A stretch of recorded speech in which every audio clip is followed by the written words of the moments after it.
প্রিয় দর্শক, আমন্ত্রণ।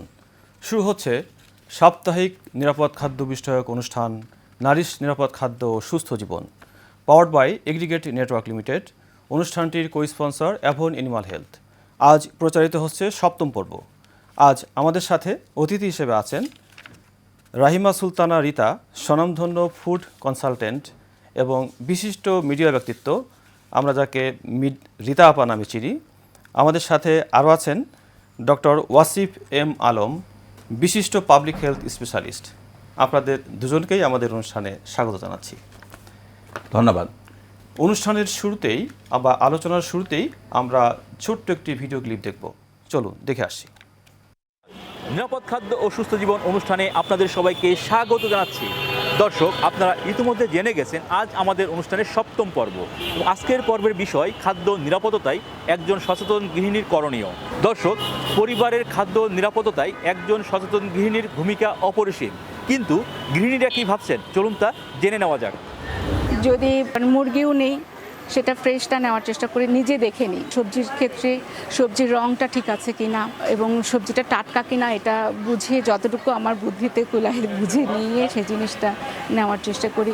ফলটাও ওরকম সব ধরনের ফল খাওয়ানোর চেষ্টা করি, তারপরেও টাটকা কিনা, ফ্রেশ, ফ্লেভারটাও একটা ব্যাপার থাকে। যেগুলো মানে ধোয়া দরকার সেগুলো আমি ধুয়ে বড় প্লেট আছে, প্লেটের মধ্যে আগে ছড়া দিয়ে ফ্যানটা ছেড়ে দেয়, শুকাইলে তারপরে ওগুলো বক্সে বক্সে রাখি। আমার মতে হচ্ছে অল্প অল্প কিনে রেগুলার শেষ করে দেওয়াটাই বেটার।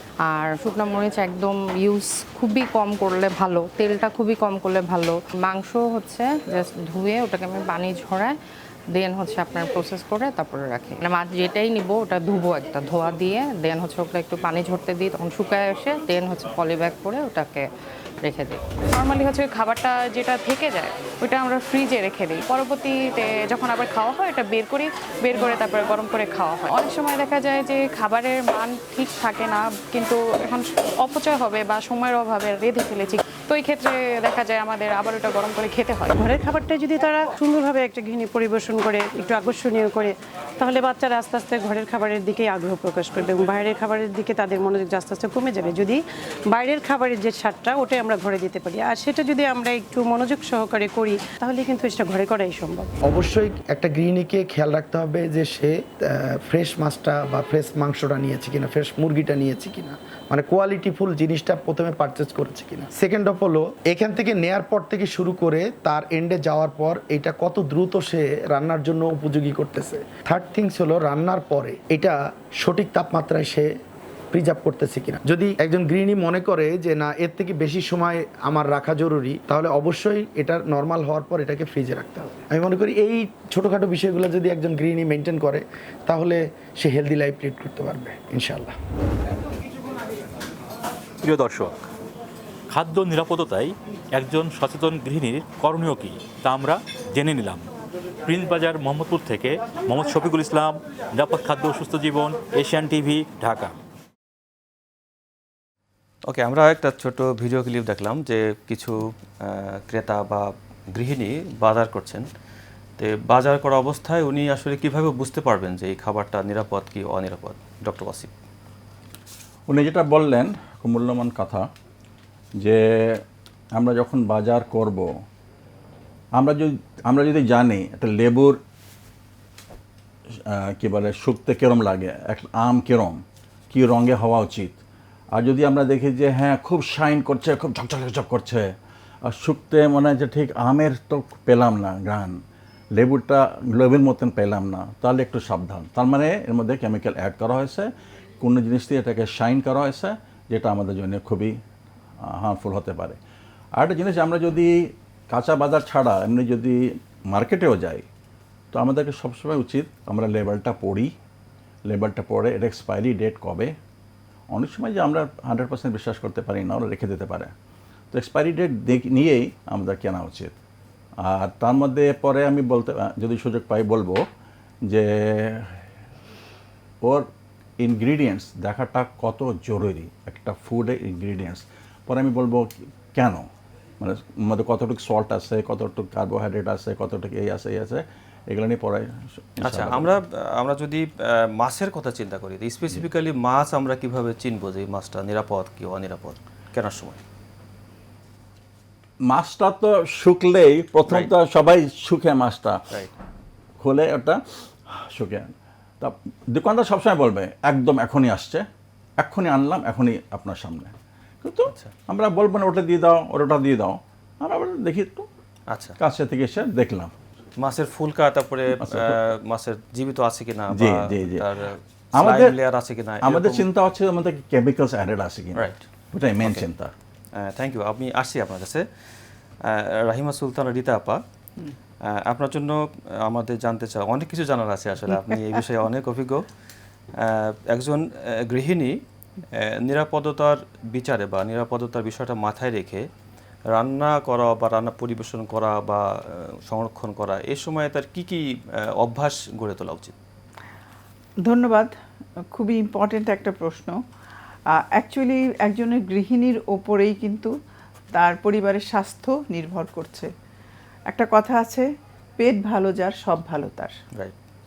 তো সেই পেটটা ভালো থাকবে কোত্থেকে, আচ্ছা, এইটা আমাদের অলওয়েজ নিজেকে প্রশ্ন করতে হবে যে আমি আসলে কি করছি, আমি কি এটা ঠিক করছি, বা আরেকজনকে দেখে অনুকরণ না করে তার নিজের বুদ্ধি দিয়ে আমি বলবো যে যারা নিজেরাই বাজার করেন চেষ্টা করতে হবে। যেমন ফিশের কথা, আজকাল কিন্তু আমরা অনেক জায়গায় দেখি যে ফ্রেশ বলতে তাজা মাছ পাওয়া যায়, রাইট। তাজা মাছ পানিতে মানে এরা বিক্রি নড়াচড়া করে করে, এরকম। নড়াচড়া করছে, ওরকম যদি নেওয়া যায় তাহলে সেটা মোটামুটি আমি বলবো যে মানে ওই যে মাছটা মারা গেছে তার চাইতে তার ফুড ভ্যালুটা বেশি পাওয়া যাবে। সবজির ক্ষেত্রেও একই, আমরা দেখব যে সেটা এখন যেটা হয় যে অ্যাকচুয়ালি আমাদের এই নগর জীবনে যে সমস্ত জায়গা থেকে খাবার আসে, বিশেষ করে শাক সবজি ফলমূল সব কিছুই বলবো আমি, মাছ অনেক দূর থেকেই আমরা নগরীতে পাই। তো পাওয়ার পরে সেটা অ্যাকচুয়ালি কীভাবে তারা এটাকে প্রিজার্ভ করছে, এবং আমাদের বাড়িতে আনা পর্যন্ত চোখ দিয়ে আমরা যতটুকু দেখি সেটা দিয়েই কিন্তু আমরা বিচার করি যে ফ্রেশ আছে কিনা। তারপর সেটার কুকিং মেথড, কুকিং প্রসেস করে, কুকিং মেথড নিয়ে আমরা পরে আসছি। হ্যাঁ। আমি যেটা বলতে চাচ্ছি যে একজন গৃহিণী যেমন হেড ক্যাপ বা হ্যান্ড গ্লাভস, এইটা হলো হাইজিন বা তার যে অভ্যাস, এই অভ্যাসগুলোর ভিতরে কি কি ম্যান্ডেটরি অভ্যাস তার আসলে মেনটেন করা উচিত? নাম্বার ওয়ান, তাকে আমাদের মানে গ্লোভস পরে কাজ করাটা অ্যাকচুয়ালি খুব প্রফেশনাল ছাড়া এটা সাধারণত হয় না। আমি গৃহিণীদের ক্ষেত্রে যেটা বলবো, খুব ভালো করে হাত ধুয়ে নিতে হবে, স্যানিটাইজ করবে, শুধু হাত ধুলেই চলবে না। উনি যে মানে ইয়েগুলো ব্যবহার করবেন কাটার জন্য, চপিং বোর্ড থাকতে পারে, বটি থাকতে পারে, নাইফ থাকতে পারে, প্রত্যেকটা জিনিসই যেন স্যানিটাইজ করা হয়, হাইজিন মেনটেন করে যদি উনি ব্যবহার করেন, কাটাকাটি করেন, তাহলে আমার মনে হয় অনেক ধন্যবাদ। হ্যাঁ, আমরা কুকিং মেথড সম্বন্ধে আপনার কাছে বিস্তারিত জানবো। তার আগে ডক্টর ওয়াসিফ, আমরা আপনার কাছে আমি শুধু একটু কথা বলি, আপা যেটা বললেন খুবই সুন্দর কথা বললেন। আমাদের পাবলিক হেলথ পয়েন্ট দিয়ে যদি বলি, তাহলে আমরা দেখেছি যে 30% যত খাওয়ার রোগ আমরা প্রোটেক্ট করতে পারি জাস্ট বাই হ্যান্ড ওয়াশিং। যখন গৃহিণীরা রান্না করে, যারা রান্না করছে, যারা খাচ্ছে, তাদেরকেও ভালো করে হাতটা ধুতে হবে, সাবান দিয়ে হাতটা ধুতে হবে। ওকে, ভেরি গুড মেসেজ। আমরা আসলে রান্না করা হোক, খাবার পরিবেশন করা হোক, খাবার খাওয়া হোক, অবশ্যই আমাদেরকে হাত ধুয়ে এগুলো করতে হবে। শুধু হাত ধুলে হবে না, আমরা যে ইউটেন্সিলসটা আমি হাত ধুলাম, তাতে আমার প্লেটের মধ্যে জীবাণু রয়ে গেছে, তো লাভ হলো না। তো রেফ্রিজারেটর বা রান্নাঘরে খাবার আমরা কিভাবে নিরাপদে সংরক্ষণ করতে পারি, এই বিষয়ে যদি দু একটি কথা বলেন। রেফ্রিজারেটরে তো আমরা সবাই ব্যবহার করি, আজকাল সবার বাসায় রেফ্রিজারেটর আছে, সবাই রাখি। এখন আপনি কতদিন রাখছেন, কোন জিনিসটা রাখছেন, তার শেলফ লাইফ কত আছে, সব জিনিস কিন্তু একরকম একসাথে নষ্ট হয়ে যাবে না। একটা শাক হয়তো 2 দিন, হ্যাঁ, আপনি কি বলে মাছ অত কম, চিংড়ি মাছ তো কম, কিন্তু আপনি কি বলে গরুর গোশত অত লম্বা দিন রাখতে পারেন। কত টেম্পারেচারে রাখছেন, ভেরি ইম্পর্টেন্ট। রেফ্রিজারেটর রেখে দিলাম, আমরা বেঁচে গেলাম। রেফ্রিজারেটর আমরা চেক করতে হয়তো কত টেম্পারেচার রেফ্রিজারেটর আছে। 5 ডিগ্রির উপরে হলে তাহলে মনে হয় আপনি সেফ না, ব্যাকটেরিয়া গ্রোথ হয়, খুব তাড়াতাড়ি গ্রোথ হয় যদি টেম্পারেচার হাই থাকে রেফ্রিজারেটরে। 5 ডিগ্রি নিচে থাকলে তার মধ্যে ব্যাকটেরিয়া গ্রোথ খাওয়ার চান্স কম। আচ্ছা। এটা আমাদের দেখতে হবে। ঠান্ডা আছে কিনা রেফ্রিজারেটর। রান্না করা খাবারের ক্ষেত্রে আমাদের কি নিয়ম মানা উচিত, যে রান্না করে আমরা ফ্রিজে কতদিন রাখতে পারবো? এইটা সাধারণত আমরা রান্না করার পরে আগে ঠান্ডা করতে হবে, গরম জিনিস রাখা যাবে না। ঠান্ডা করে এয়ার টাইট আমরা করি। এয়ার টাইট কেন করি? যেন ক্রস কন্টামিনেশন না হয়, একটা থেকে আরেকটা গন্ধ যাতে জি ছড়িয়ে জি ছড়ায় না। তো এটা আমরা করে রাখলাম। নর্মালি আমি বলবো যে কোনো খাওয়া 2 দিন রাখা ইজ ওকে। 2 থেকে 3 দিন, 2 দিন 3 দিন পর্যন্ত আপনি রাখতে পারেন। আচ্ছা। হ্যাঁ, যদি আপনি কারেক্ট টেম্পারেচার মেনটেন করেন। আর যদি রান্না করে, যে ধরেন আপনি মাছ রান্না করে রেখেছেন, 3 দিনের বেশি যাওয়া উচিতই না মাছের ক্ষেত্রে। আপনি আরও ভালো বলতে পারবে। কিন্তু আমার মনে হয় যে আপনি কি রাখছেন, কি জিনিসটা রাখছেন, কত হিটে ওটা কুক হয়েছে। হ্যাঁ, ওটা কি একদম কাঁচা অবস্থা আপনি রেখে দিয়েছেন, নাকি ফুল কুক ছিল, পুরো প্রসেস পুরো করেছেন, তারপরে ঠান্ডা করে রেখেছেন, মেবি ওটা একটু কয়েকদিন বেশি রাখতে পারবেন। ওকে, থ্যাংক ইউ, অনেক ধন্যবাদ। রিতাপা, আপনি বলছিলেন কুকিং মেথড। আসলে আমাদের জানতে ইচ্ছা করছে যে আসলে কি নিরাপদ কুকিং মেথড আছে, খাবারের গুণগত মান বজায় রেখে আমরা কি নিরাপদ কুকিং মেথড ব্যবহার করতে পারি? অ্যাকচুয়ালি কুকিং মেথড আমরা যদি প্রফেশনালিও দেখি, সেটা অনেকভাবেই রান্না করি আমরা। যেমন একটা আছে খুব দ্রুত, মানে অনেক বেশি তাপে অল্প সময় রান্না হয়, এটাকে স্টার ফ্রাই বলে। কিছু আছে আমরা বয়েল করে খাই, কিছু আছে আমরা স্টিমে দেই, কিছু আছে আমরা অনেক লম্বা সময় দমে রাখি। সবচাইতে যেটা আমি বলবো গুরুত্বপূর্ণ, এটা বাসার জন্য, যেহেতু আমরা গৃহিণীদের জন্য মানে বলছি, তারা যেন সবজির কালারটা ঠিক রেখে রান্না করে। এটা খুব ইম্পর্টেন্ট, কারণ কালার নষ্ট হয়ে গেলে অনেকটাই পুষ্টিগুণ চলে যায়। আর শাকের ক্ষেত্রে আমি বলবো খুব কুচি কুচি করে না কেটে একটু বড় বড় করে কেটে যদি রান্না করা হয়, আর অল্প সময়, খুব বেশি সময় না, 10 minutes is enough for vegetables. হ্যাঁ, for the leafy vegetables. আর ভেজিটেবল তো 2 রকমের আছে, একটা লিফি আছে, আরেকটা আমরা অন্য যে সবজিগুলো খাচ্ছি, মিষ্টি কুমড়া, চাল কুমড়া, লাউ, সেগুলোর ক্ষেত্রে একটু টাইম লাগবে। কিন্তু আমরা যখন একটার সাথে সবজি দিয়ে মাছ খাচ্ছি, তখন মাছটাকে আমাকে আলাদা প্রিপেয়ার করে একটু রেখে দেন সবজিটা যখন সিদ্ধ হয়ে গেল, কারণ মাছ সিদ্ধ হতে খুব যে একটা সময় লাগে তা না, বিশেষ করে চিংড়ি মাছ 6 ম্যাক্সিমাম 6 মিনিটস ওটা কুক করলেই হয়। তো এই যে ছোট ছোট এরকম অনেক বিষয় আছে। আর রান্না করার সময় যেটা আছে, কিছু ঢেকে রান্না করতে হয়, স্টার ফ্রাইটা ওপেন রান্না করতে হয়, যেমন এটা খুলেই রান্না করতে হয় শাকের ক্ষেত্রে। আর সেই ক্ষেত্রে শাকের মধ্যে কিন্তু একটু অয়েল দিতে হয়। অয়েল না দিলে সেটা আমার বডিতে কিন্তু অ্যাবজর্ব করতে সমস্যা হয়। আর সব শেষে আপনি শাক রান্না করলে নামিয়ে একটু লেবুর রস অ্যাড করলে তারপর ভিটামিন সি আমি পেয়ে যাচ্ছি।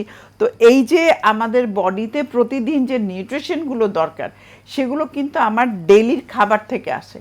আমি 5 কালারের ফ্রুটস অ্যান্ড ভেজিটেবল যদি অ্যাড করি, আরেকটা ব্যাপার আছে, carbohydrate, protein, vitamin, minerals, fat, fibre, water. এই যে আমার খাদ্য গুণ যেগুলো আমাদের প্রতিদিন দরকার, এটাকে এভরিডে ইনটেক করতে হবে। অনেক ধন্যবাদ।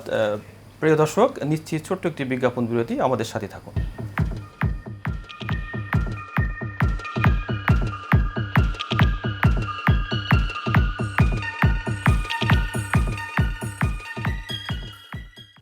নারিশ পোল্ট্রি ফিড পুষ্টি সমৃদ্ধ প্রাণী খাদ্য। এর ব্যবহারে নিশ্চিত হয় সঠিক ওজন বৃদ্ধি ও ডিম উৎপাদনের সক্ষমতা। উন্নত মানের কাঁচামাল দিয়ে তৈরি হয় ফিডের প্রতিটি দানা। প্রাণীর সঠিক পুষ্টি ও ভোক্তার খাদ্য নিরাপত্তা নারিশের অঙ্গীকার। নিরাপদ খাদ্য শুরু হয় খামার থেকে, তাই আমরা দিচ্ছি নিরাপদ ও বিশ্বস্ত ফিড, যাতে নিশ্চিত হয় মাংস ও ডিমের গুণগত মান। দেশ জুড়ে হাজারো খামারি নারিশ ফিডের উপর নির্ভরশীল, কারণ তারা জানে সফল খামারের পেছনে আছে নারিশ।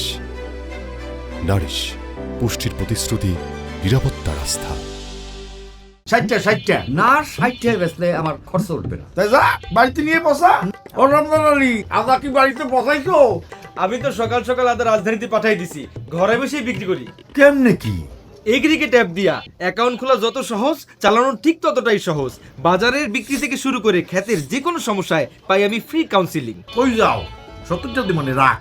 আমি এখন এগ্রিগেট অ্যাপে বিক্রি করবো। হাজারো কৃষকের মতো এগ্রিগেট অ্যাপ ব্যবহার করে হয়ে যান স্মার্ট কৃষক। এগ্রিগেট, বাজার কৃষকের আঙিনায়। নারিশ পোল্ট্রি ফিড পুষ্টি সমৃদ্ধ প্রাণী খাদ্য। এর ব্যবহারে নিশ্চিত হয় সঠিক ওজন বৃদ্ধি ও ডিম উৎপাদনের সক্ষমতা। উন্নত মানের কাঁচামাল দিয়ে তৈরি হয় ফিডের প্রতিটি দানা।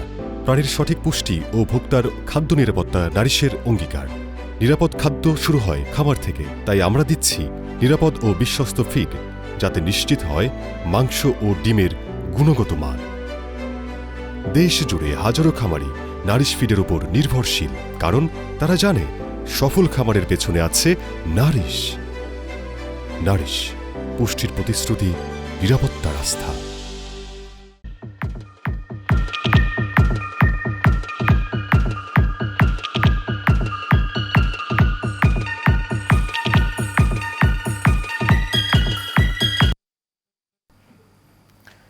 বিরতির পর আবার আমন্ত্রণ।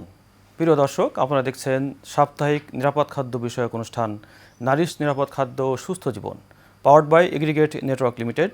অনুষ্ঠানটির কো-স্পন্সর অ্যাভন এনিম্যাল হেলথ। প্রিয় দর্শক, আপনাদেরকে জানিয়ে রাখি, আমাদের প্রতিটি পর্বের বিষয়বস্তুর উপরে একটি করে কুইজ থাকে। কুইজের 4টি অপশন থাকে। 4টি অপশন আমাদের স্ক্রিনে দেখানো হবে। আপনারা আপনাদের সঠিক উত্তরটি বাছাই করে আপনার সঠিক নাম, মোবাইল নাম্বার এবং পূর্ণাঙ্গ ঠিকানা লিখে পাঠিয়ে দিন আমাদের স্ক্রিনে দেখানো হোয়াটসঅ্যাপ নম্বরে। বিজয়ীদের জন্য থাকবে আকর্ষণীয় উপহার। তো রিতাপা, আপনার সঙ্গে আলাপ করছিলাম, আমরা আসলে আপনার কাছে একটা কুইক প্রশ্নের অ্যান্সার নিতে চাই যে শাক সবজি বা ফল ক্রয়ের পরে আমরা বাসায় এনে কিভাবে মানে প্রসেস করতে পারি বা কি করা উচিত, প্রথমে কি করা উচিত? প্রথমে সবচেয়ে মানে যেটা ইম্পর্টেন্ট, ভালো করে ধুয়ে নিতে হবে। ধোয়ার সাথে কি রানিং ওয়াটার, মানে সবচাইতে ভালো হয় যে একটু ভিজিয়ে রেখে, মানে একটা বড় বোলে ভিজিয়ে রেখে তারপর একটু রানিং ওয়াটার, যদি কিছু থাকেও তার মধ্যে, এটা চলে যাবে। তারপর একটু শুকিয়ে দেন আলাদা আলাদাভাবে এটাকে প্রিজার্ভ রান্না করব, অথবা আমি যেটুকু আমার প্রয়োজন, সবচাইতে ভালো দিনেরটা দিন রান্না করে খেয়ে নেওয়া। মানে আমি বলবো যে মানে বাসি জিনিস না খাওয়াই ভালো। মানে আজকে রান্না করে এক সপ্তাহ খাবো, এই চিন্তাটা আমাদের না থাকা উচিত। আর যেটা আমরা প্রিজার্ভ করব, সেটার জন্য খুব সুন্দরভাবে র্যাপ করে মানে ফ্রিজে রাখি। অনেক ধন্যবাদ। আমাদের দর্শকদের কাছ থেকে একটা প্রশ্ন আসছে যে আমরা আসলে ভেজাল খাবার আমরা কিভাবে চিনব, মানে সেটা বাজারের ভেজাল খাবারটা। এখন ভেজাল খাবার আমি কুক ফুডও হতে পারে, আনকুকড ফুড হতে পারে।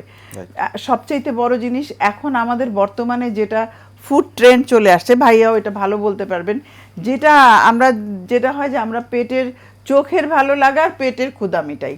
সত্যি কথা, যেটা আমাদের চোখেরও ক্ষুধা মিটাই, পেটেরও ক্ষুধা মিটাই, বাট এইটা আমার বডিতে গিয়ে আমার বডির হার্ট, লাং, কিডনি, মাসল, ব্লাডে কতটা যাচ্ছে, আমার হাড়ের জন্য কতটা কাজ করছে। যে আসলে আপাত দৃষ্টিতে চোখে ভিজিবলি, মানে আমরা চোখে কিভাবে বুঝতে পারবো? আমি প্রথম কথাই বলবো যে যারা বাইরের বেশি খাবার খান, জাঙ্ক ফুডটা যেন একটু কম খান, নিজেরাও কম খান, বাচ্চাদেরকেও যেন কম খাওয়ান। এইটা হলো আমার প্রথম কথা। তারপরে যে মেয়োনিজ এবং সস, প্রচুর পরিমাণে কালার, অয়েল এগুলো থাকে তার মধ্যে, যেটা কিনা আমাদের মানে শরীরের জন্য খুবই হানিকারক। অযাচিত কালার বা এগুলো ভেজাল খাবারের উপকরণ, মানে এগুলো এই যে যেগুলো দেখা যায় যে ওই যে food science, art and commerce, হ্যাঁ, তো ওই আর্টটা যখন অনেক সুন্দর করে সামনে পরিবেশন করে, কিন্তু তার মধ্যে আদৌ কতটা আমার পুষ্টি আছে সেটা নিয়ে কিন্তু আমরা বিবেচ্য বিষয়। এইটা আমি বলবো যে গৃহিণীকে সচেতন হতে হবে। অনেক ধন্যবাদ ডক্টর আসিফ। আমরা ধরে নিচ্ছি যে বাজার থেকে একজন গৃহিণী একটা খাবার কিনে নিয়ে আসছে, সেই কিনে নিয়ে আসা খাবারে হয়তো বা কিছু জীবাণু থাকতে পারে, বা হেভি মেটাল থাকতে পারে, বা পেস্টিসাইড থাকতে পারে। আমরা বাসায় একজন গৃহিণী কি করতে পারে যার মাধ্যমে এইগুলো ক্ষতিকর প্রভাব থেকে আমরা কমাতে পারি খাবারটাকে? উনি যেটা বললেন রিতাপা, আমি আবার রিপিট করতে পারি। ওটা যে প্রথমে আমাদেরকে দেখতে হবে কি কিনছি আমরা মার্কেট থেকে। এটা আমি আগে বললাম যে যদি যেই ফলটা মনে হয় নর্মাল থেকে বেশি ঝকঝক ঝকঝক করছে, তার মানে এটা ভেজাল আছে। হ্যাঁ, যিনি যে কোয়েশ্চেন করেছেন ভেজাল কি ভেজাল না, যেটা বেশি শাইন করছে, আমাদের ভগবান, আমাদের ক্রিয়েটার, হুএভার দ্যাট ইজ, যে ফলটা যে রঙে বানিয়েছে ওই রঙে যদি না পাই তাহলে ভেজাল। হ্যাঁ, তারপরে আমরা ওটা দেখতে পারি যে একদম টাটকা টাটকা মনে হচ্ছে শাইনিং, কিন্তু কাছে আমরা কোনো স্মেলই নাই, ফলের কোনো স্মেল নাই, তার মানে এটা ভেজাল। এখন আপনি যদি আমরা কিভাবে কমাতে পারি, হ্যাঁ কি প্রসিডিউরে কমাতে পারি? এক্স্যাক্টলি, এখন তো আপনি খেতে হবে, আপনি যেখানে যাবেন এটাই পাবেন, আপনার খেতে তো হবে। তো আমার অ্যাডভাইস হচ্ছে কেনেন, ঠিক আছে কিনেন, কেনার পরে বাসা আসেন, ওটাকে ভালো করে জন্য বললেন ধুন, অনেক করে, আমরা মানে এরকম করে ধুয়ে ফেলি তো হলো না, অনেকক্ষণ ধরে ধুতে হবে, আর চটকায় চটকায় ধুতে হবে, কেন ওর মধ্যে পেস্টিসাইডস, নর্মালি সব খাদ্যের মধ্যে পেস্টিসাইড আছে আমাদের, তো ওটাকে পেস্টিসাইডটা আমাদেরকে ভালো করে ধুয়ে ফেলতে হবে। ওকে ভাইয়া, আরেকটা জিনিস আমি ভাইয়ের সাথে একটু যোগ করতে চাই, এই যে বাজারে আমরা চকচকে আপেল দেখছি, আরো যে বিদেশি যে ফলগুলো, সেগুলোর মধ্যে একটা মোমের, হ্যাঁ প্যারাফিন, একটা একদম ওয়্যাক্স, একদম পাতলা একটা কোটিং থাকে, একটাকে ওয়্যাক্স বলা হয়। আমি এগুলো বিভিন্ন দেখি এগুলো, তো সেই কারণে ওটার কারণ একটাই, ফুড কখন নষ্ট হয়, যখন ভিতরে বাতাসের সাথে কন্টামিনেশনে আসে, জীবাণু যেন না ঢুকে, যখনই ওটাকে আমি ঢেকে দিচ্ছি, মুড়ে দিচ্ছি, আমার যতদিন আপনি আপেল রাখেন 1 মাসেও কিছু হবে না, বিকজ খোসা সহ ওগুলো কোনোদিনই খাওয়া যাবে না। রিতাপা, আমরা আসছি আপনার কাছে, আমরা আলাপ করছিলাম ডক্টর ওয়াসিফ, আপনার জন্য জাস্ট কুইক একটা প্রশ্ন, যে আমরা যদি ভিনেগার ইউজ করি, এই যে বাজার থেকে যে খাবার নিয়ে আসা বা শাকসবজি বা ফলমূল, এই ভিনেগারের কোনো প্রভাব পড়বে কিনা, কি মনে করেন? ভিনেগারটা ভালো, ভিনেগারটা ভালো, ভিনেগার যদি জার্ম টার্ম থাকে ওটা মারা যাবে জার্মে, কিন্তু টেস্ট নষ্ট করে দিতে পারে। হ্যাঁ, বেশি স্ট্রং ভিনেগার বলবো না আমি, হালকা ডাইলিউট ভিনেগার দিয়ে ধুয়ে নিলেন, খুবই ভালো। অনেক ধন্যবাদ।